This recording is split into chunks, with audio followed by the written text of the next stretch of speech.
Hello, friends, and welcome to episode 1207 of the Juicebox Podcast.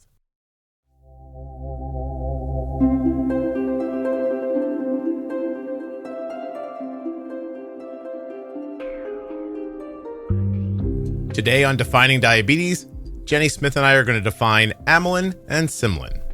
Nothing you hear on the Juicebox Podcast should be considered advice, medical or otherwise.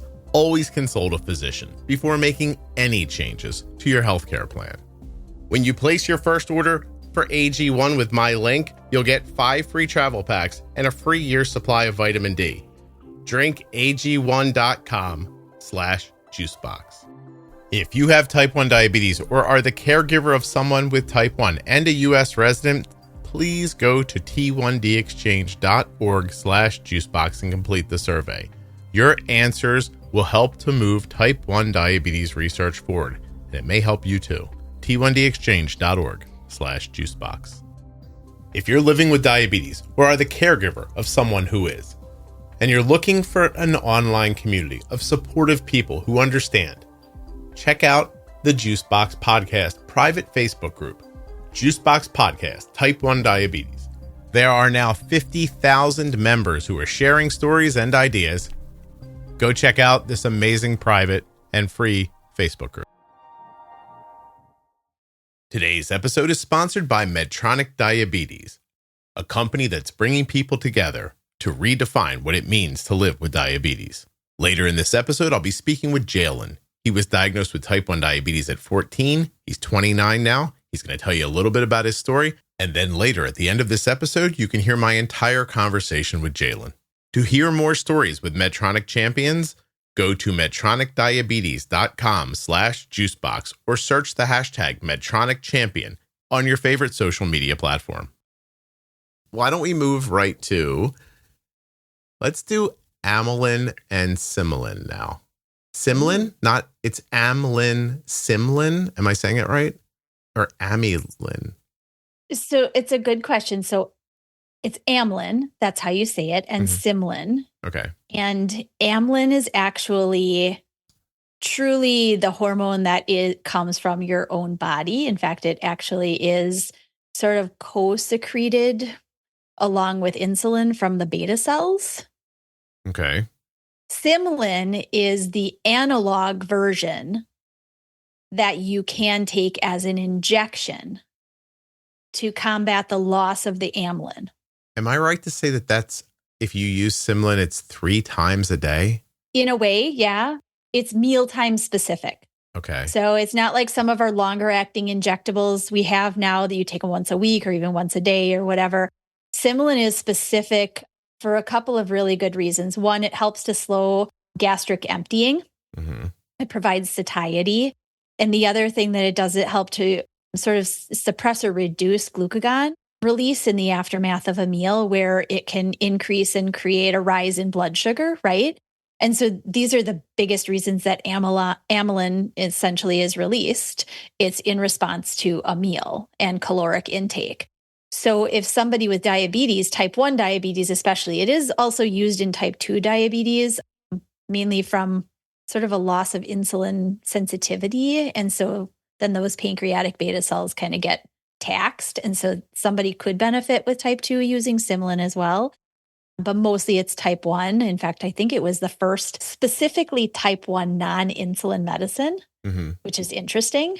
But it also needs to be taken with meals that have a specific amount of carbohydrate, or was the original first thought. Okay. I believe it was about 30 grams of carb had to be taken in order to utilize Symlin at that meal time. This episode is sponsored by Medtronic Diabetes. MedtronicDiabetes.com/juicebox. And now we're going to hear from Medtronic champion, Jalen. I was going straight into high school, so it was a summer heading into high school. Was that particularly difficult? Unimaginable. I missed my entire summer. So I was going to a brand new school. I was around a bunch of new people that I had not been going to school with. So it was hard trying to balance that while also explaining to people what type 1 diabetes was. My hometown did not have an endocrinologist. So I was traveling over an hour to the nearest endocrinologist for children. So, outside of that, I didn't have any type of support in my hometown. Did you try to explain to people, or did you find it easier just to stay private? I just held back. I didn't really like talking about it. It felt like it was just a repeating record where I was saying things and people weren't understanding it. And I also was still in the process of learning it. So I just kept it to myself, didn't really talk about it. Did you eventually find people in real life that you could confide in? I never really got the experience until after getting to college. And then once I graduated college, it's all I see. You can easily search Medtronic Champions. You see people that pop up and you're like, wow, look at all this content. And I think that's something that motivates me. Started embracing more, how I live with type 1 diabetes. To hear Jalen's entire conversation, stay till the very end. MedtronicDiabetes.com/juicebox to hear more stories from the Medtronic Champion community. So I'm reading here, Amylin is a centrally acting neuroendocrine hormone synthesized with insulin in the beta cells of the pancreatic islets. Islets, thank you. Co-secretion is provoked by nutrient influx to the gastrointestinal tract, signaling the need to restore blood glucose homeostasis. So when you are diagnosed with type 1 diabetes, like colloquially, some people always feel hungry. And it doesn't happen to everybody, I don't think. But you'll hear from some type 1s like, oh my God, I'm always hungry. And why is that? Like, what happens is it because does amylin get secreted from the beta cells? Correct. Okay. It's in response to meals, which is, again, the reason if you were to use its analog, Symlin, that's why it would be taken only along with meal times. You wouldn't take it just because you think you need to, to take it. But yes, so satiety in the aftermath of a meal, I mean, there are a lot of factors, even hunger hormones, things like ghrelin and leptin. All of those have relation to whether we are feeling hunger or feeling satisfied in the aftermath of a meal. Amylin, because it does slow gastric emptying, creating a satisfaction in the aftermath of eating, right? Oftentimes we find that appetite kind of gets curbed when we have the right amylin secretion or we're using Symlin.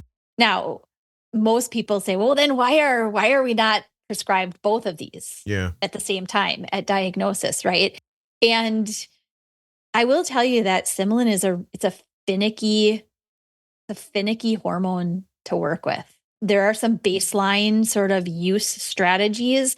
One is usually about 30 grams of carb has to be eaten at the mealtime. If not, you don't use the Symlin. 2, it also requires its own pre-bolus time. Okay. And we also typically start with an adjustment down in the bolus dose of insulin for that meal until we determine how well Symlin is actually impacting the post-meal blood sugar. And then we can kind of titrate insulin to carb ratios and whatnot a little better. So is the simple answer, it's not prescribed that often because it adds another layer of difficulty at every meal? Okay. I would say that's, in a nutshell, 100% the reason that it's not prescribed. In fact, I would say that most doctors don't even bring it up unless somebody is doing like a deep dive search for how can I navigate my post-meal blood sugars? This might pop up. They go back to their doctor and they're the one that brings it up. I interviewed a woman recently who is now using Symlin. And she said the only reason she's using it is because she went off of her GLP to get pregnant. And you and I have talked about this in other episodes. The studies on GLPs and pregnancy are happening right now. They look positive, but at the moment, your package insert is going to tell you if you're going to get pregnant, like get off your GLP medication.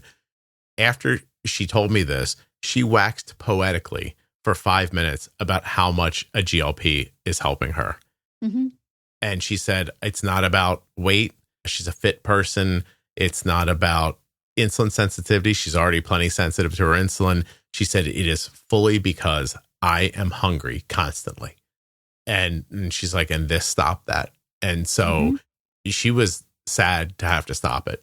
And I'm sure. Yeah. And she said the same thing, that she's shooting the Symlin at every meal. It's a hassle. It's not helping as much as the GLP did. And she was only using, I want to say, 1 milligram of Ozempic a week. Oh. And it was helping her that much. So that's just starting to get into like a therapeutic dose of it. and she was getting all this help from it. And I can vouch through my daughter, who uses 0.5 milligram a week, and that it works. It helped. Mm-hmm. It works for her. So, but anyway, okay. So amylin's the thing that the pancreas makes. It stops making it when you have type 1? Or that it has to do with beta cell, right? Because it is made along with insulin in the beta cells. And in type 1, we lose beta cells. Right. Not 100% of them. We know that some remain. But because it's so downplayed in what can come out, it's kind of, I mean, we don't need it the same way we need insulin, right? Okay. There's a definite different reason for it. Without insulin, or just assuming that we've got enough beta cells there, we're still going to have high blood sugars, right? Whereas amylin is different. It doesn't regulate the blood sugar directly. It does help with regulation indirectly because of some of the way it delays the absorption. Yeah. And then other ways in which, like I said earlier, it does some suppression of glucagon, which often comes in right after you eat. And unfortunately, with diabetes, we see the impact of that we can't really control outside of adjusting insulin doses. So does the loss of amylin effectiveness, do you think that could have something to do with people not absorbing nutrition as well, too? Could it have stuff to do with digestion? Because if amylin slows gastric emptying, then your body has time to pull out the nutrients. And my personal experience is everybody knows, like I've needed like iron infusions forever. Right. And now that I've been on a GLP for a year, I just got my blood work done the other day. My ferritin's 181. I haven't had an infusion in like 18 months. So now that my digestion is slower, my body is having luck pulling the nutrients out of what I eat. That could be. I see. It's a good way to think about it. Well, I'm trying to think about all this, Jenny. I'm trying to fix everybody's problems before I get sick of making this podcast. So, yeah, no, and that's, I think in terms of that too, it brings in another piece to that slower digestion. The biggest thing that you really talk about all the time, regardless of what the topic is that insulin, you need to learn about how insulin works, right? Yeah. And because of that, with something like adding Symlin, we do have to be really concerned about hypoglycemia with it. Because if insulin dose is not adjusted accordingly, because of the way that gastric sort of slowing happens, you're much more at risk for lower blood sugars unless somebody has really directed you well in how to include Symlin along with insulin, along with your meals. Yeah. So like I said, it's a finicky medication. And if you don't have somebody who's really willing to hand in hand kind of work with you, it can be kind of hard to figure out. Right. So maybe this problem, generally speaking, dissipates in the type 1 community if and when GLPs are made available to people with type 1. Maybe a lot of this would go away then. Possibly. It's not because it's replacing what's lost. It's just masking it. It's kind of masking it, but for a different reason that is still replacing something that's not really working the right way in the body. Yeah. The GLP-1. No, it's a patch on a patch, really. But yeah. Like, I mean, it's not like at the moment, you're not just going to make your pancreas start working again. So, all right, cool. Well, listen, I'm happy to have gone over this because it's been in my head forever because I've heard some like old timey type 1s talk about it. Like they used to give us this, or one of the insulins used to have it in it. Is that what no, that's not it. They used to give it to people. Correct. Okay. Yeah. I mean, it's still available. You can still absolutely ask for it. It is just not highly prescribed. Okay. All right. Thank you. I appreciate it. Yeah. No, that was whoever asked, that's a great question. Yeah, absolutely. All right. What else we got here? Let's see. Well, since we're going down this road,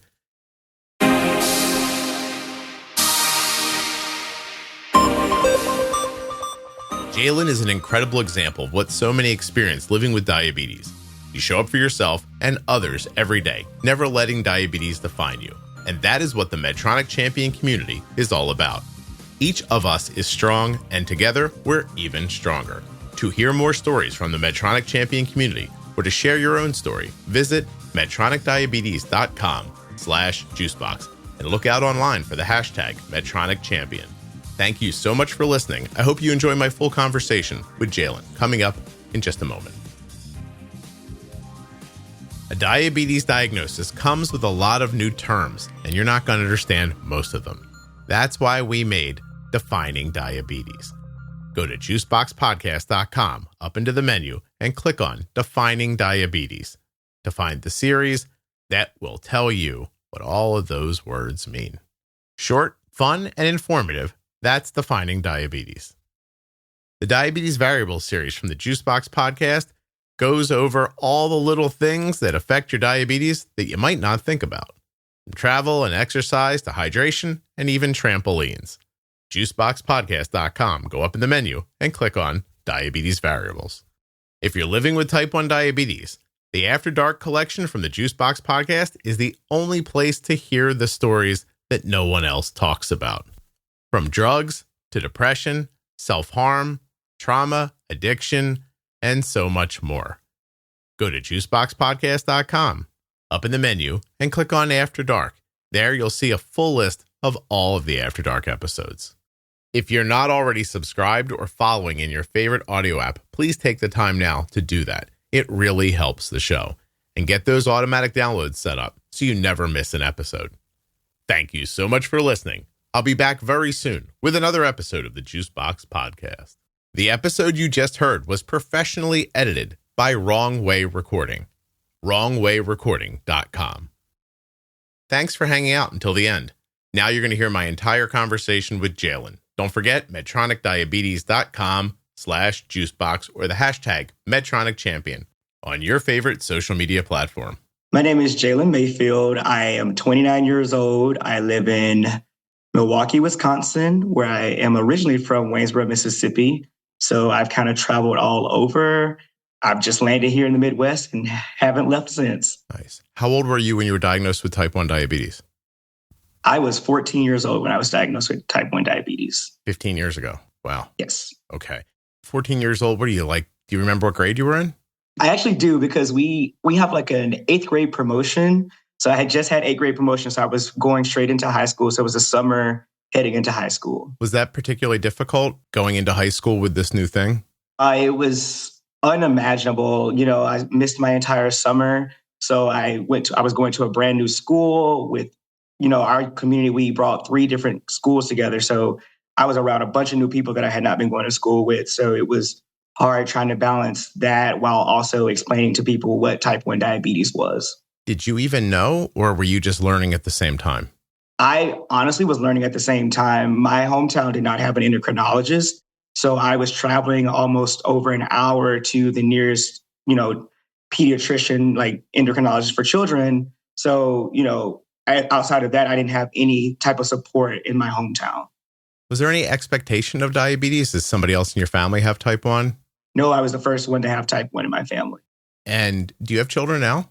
I do not. No. Do you think you will one day? Still thinking about it, but right now I've just been traveling, focusing on my career and myself. So, what do you do? What's your career?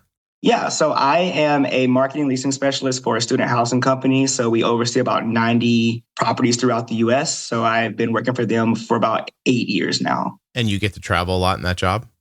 Yes, I experience a lot of travel. It's fun, but also difficult, especially with all your type 1 diabetes supplies and all your electronics. So it's a bit of a hassle sometimes. Mm-hmm. What do you find that you absolutely need with you while you're traveling, diabetes-wise? I have learned my biggest thing I need is some type of glucose. I have experienced lows, whether that's on a flight, traveling, walking through the airport. And I used to always experience just being nervous to ask for some type of snack or anything. So I felt like I needed to always have something on me. And that has made my travel a lot easier. Okay. So growing up in this small town, what was your initial challenge during diagnosis, and what other challenges did you find along the way?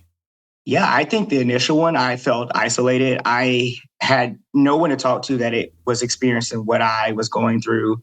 People would say, oh, I know this is like hard for you, but I was like, you really don't. Like, I just felt lonely. I didn't know, people were watching everything I did. It was like, you can't eat this, you can't eat that. I felt like all of my childhood had been, I don't even remember what it was like for a life before diabetes at this point, because I felt like that's the only thing I could focus on was trying to do a life with type 1 diabetes. When you found yourself misunderstood, did you try to explain to people, or did you find it easier just to stay private? I just held back. I didn't really like talking about it. It felt like it was just a repeating record where I was saying things and people weren't understanding it. And I also was still in the process of learning it. So I just, kept it to myself, didn't really talk about it unless I absolutely had to. Did you eventually find people in real life that you could confide in?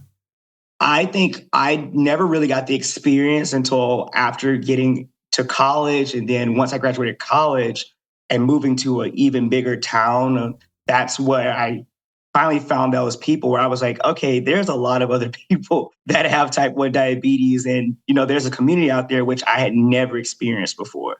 Is college where you met somebody with diabetes for the first time, or just where you met more people with different ways of thinking? So I met my first person with diabetes, actually my freshman year of high school. There was only one other person, and he had it since he was a kid, like young, since we were like maybe born or like right after that time frame. So that was the only other person I knew until I got to college and I started meeting other people. I was a member of the band and I was an RA. So I was like, okay, there's a small handful of people also at my university. But then once I moved to St. Louis, and a lot of my friends I met were like med students and they were young professionals. And that's where I started really getting involved with one of my really close friends to this day. He was also type 1 diabetic. And I was like, that's who introduced me to all these different types of communities and technologies, and which is really what helped jumpstart my learning more with type 1 diabetes. Do you think, there was that one person in high school, but you were young. Do you really think you were ready to build a relationship and around diabetes, or did you even know the reason why that would be important at the time?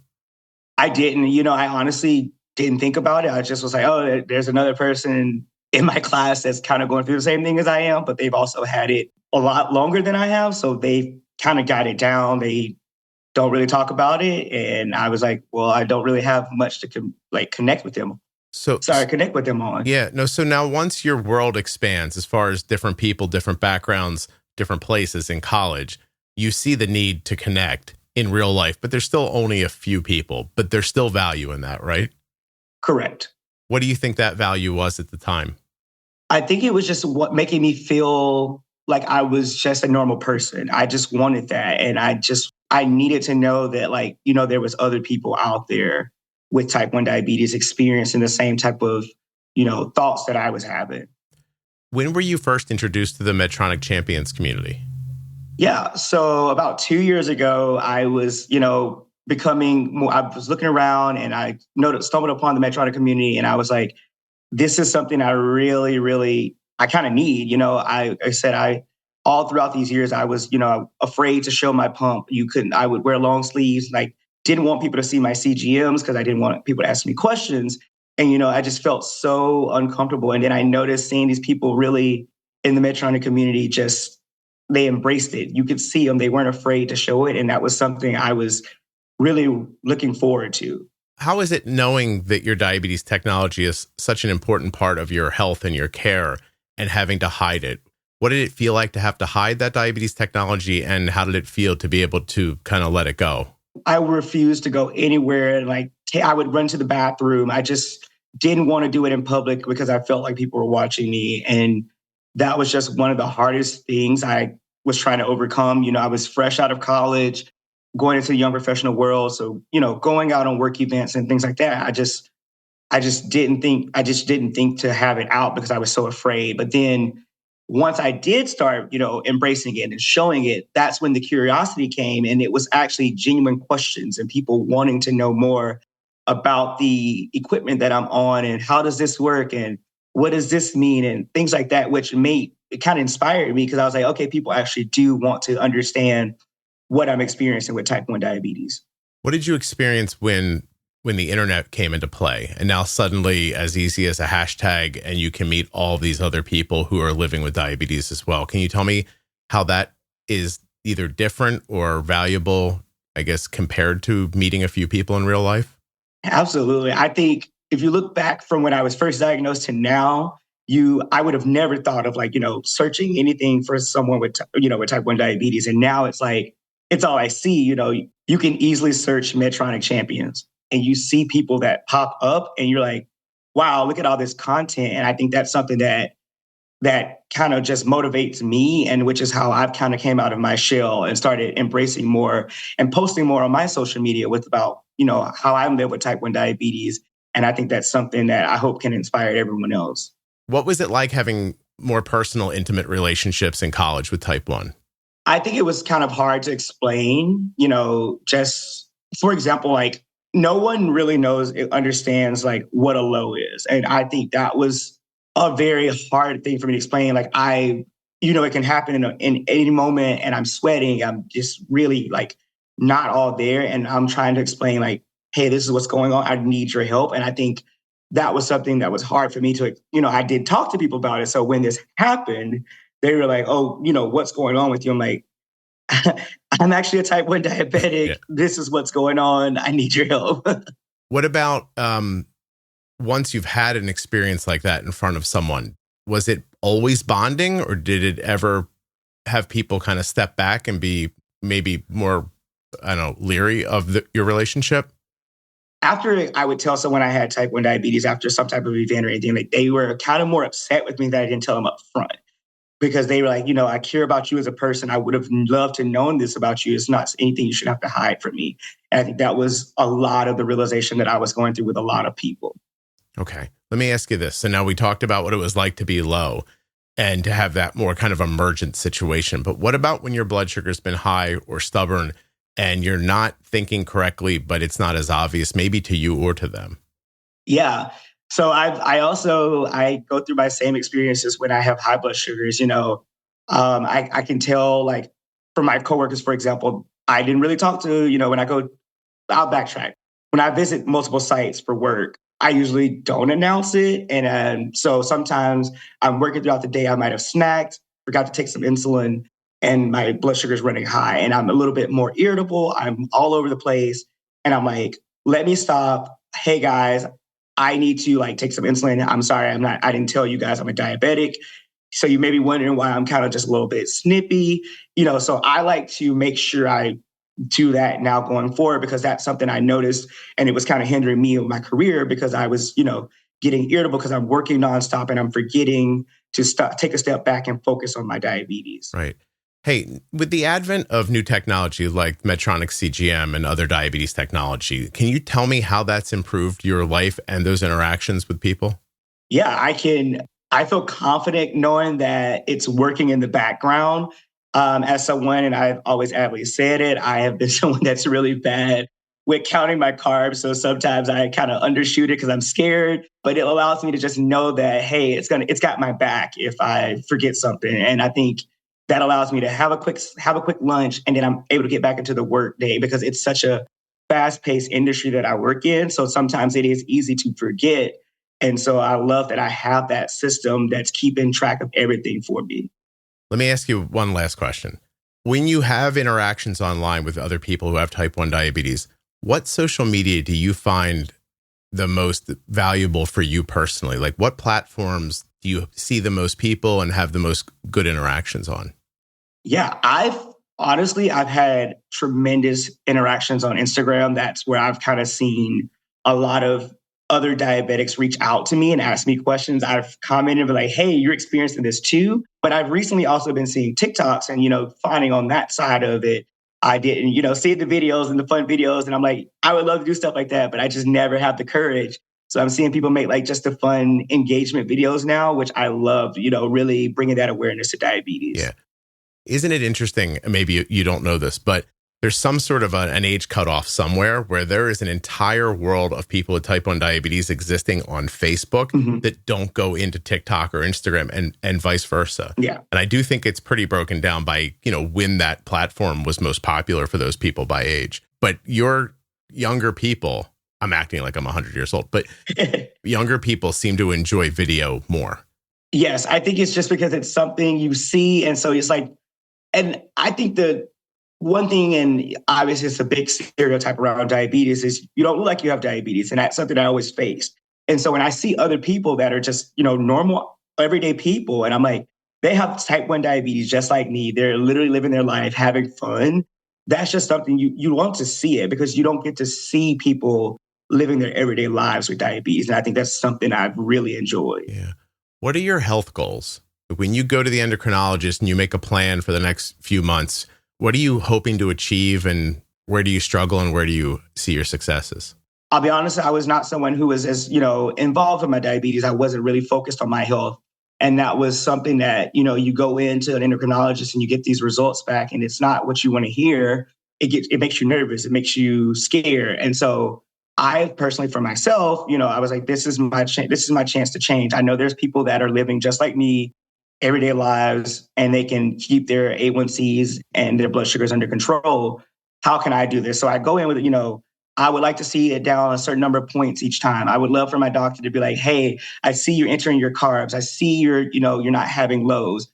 You're not running high too often. That's my goal. And I've been seeing that. And that's what motivates me every time I go to the endocrinologist, where I don't dread going. It's like an exciting visit for me. So you like to set a goal for yourself and then for someone to acknowledge it, to give you kind of that energy to keep going for the next goal. Yeah, I feel as a type 1 diabetic, for me, and it's a lot to balance. It's a hard journey. Yeah. And so I want someone, when I go in, I want to be able to know, like, hey, I see what you're doing. Let's work together to do this. You don't want to be put down like, you're doing horrible. It's not going to motivate you, because you're already fighting a tough battle. Right. So just having that motivation and acknowledging the goods and also how we can improve, that's what really has been the game changer for me in the past 2 years. Jalen, I appreciate you spending this time with me. This was terrific. Thank you very much. Absolutely. Thank you. If you enjoyed Jalen's story, check out medtronicdiabetes.com/juicebox.